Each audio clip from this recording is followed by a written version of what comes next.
ibyago twagize u Rwanda rwagize ahubwo rwagize abayobozi b'abapumbavu.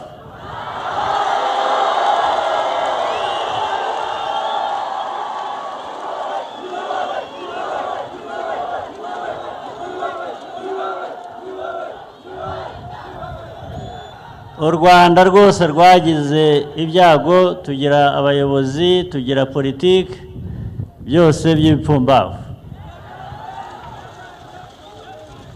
Ubu rero turubaka u Rwanda turuvana kuri ayo mateka y'ubupfumbavu.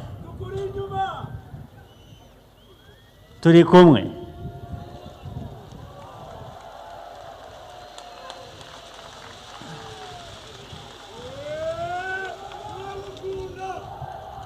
Iby'amatora rero bivuze iki? Ibyo tuzajyamo